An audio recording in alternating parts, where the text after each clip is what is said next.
Bernard Klenov, vous venez de dresser le bilan du Pacte Éco 2014. C'est une démarche qui a changé de dimension par rapport à celle initiée en 2008 ? Ben oui, la démarche nous a montré cette année, grâce, et je tiens à le dire, au soutien de la presse et au compte-rendu que la presse en a fait, nous a montré que le développement économique prenait une place pleine et entière dans les programmes des candidats, que c'était aujourd'hui un des sujets majeurs de l'élection municipale, même si parfois on a le sentiment que la municipalité n'est pas forcément le niveau du développement économique. On a aujourd'hui 109 candidats sur le territoire qui ont répondu pour 66 communes, là où nous avions eu 80 réponses pour 40 communes en 2008, avec des questions plus concises, mais aussi beaucoup de propositions et d'idées à mettre en œuvre. Et notre rôle va être maintenant de les accompagner, pour ceux qui passeront du stade de candidat au stade de maire, de les accompagner dans la mise en œuvre. Il y a un consensus qui s'est dégagé sur certains engagements ? Alors, globalement, sur les 5 engagements que nous leur demandions de prendre et auxquels les questions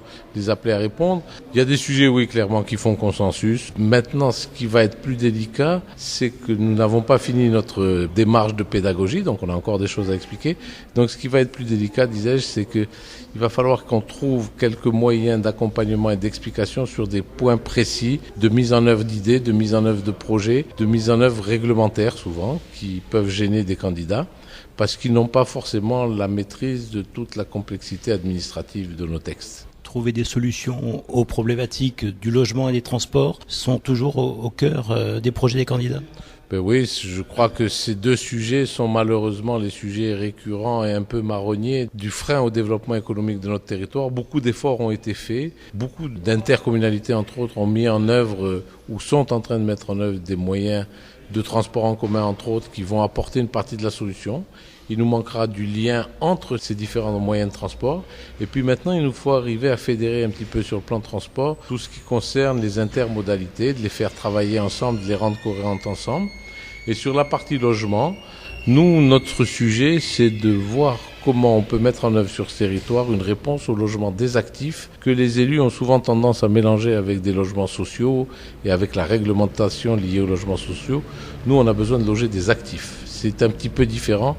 Même si la finalité est la même, c'est d'avoir du personnel dans nos entreprises qui ait les meilleures conditions de vie au quotidien et qui leur permettent de travailler pour ce territoire. Sur quel point le travail de pédagogie est le plus nécessaire encore ? Bien, on a besoin d'imaginer sur le plan de la réglementation des installations classées pour l'environnement par exemple, dans laquelle les candidats ne maîtrisent pas bien ce qu'est la définition d'une installation classée, puis la loi évolue, donc de plus en plus d'entreprises deviendront des installations classées, mais ça peut être pour des sujets extrêmement simples ou voire même de quelques sujets banals, des tours aéro-réfrigérantes sur le toit d'un immeuble, une blanchisserie qui a un volume de lavage important en termes de kilos de linge par jour, une entreprise de nettoyage à sec qui utilise certains produits, alors même si je pense que beaucoup d'entre eux ont disparu, et puis des entreprises en zone industrielle qui ont des installations électriques extrêmement importantes, ou un gros boucher qui a un groupe froid important devient une installation classée pour l'environnement.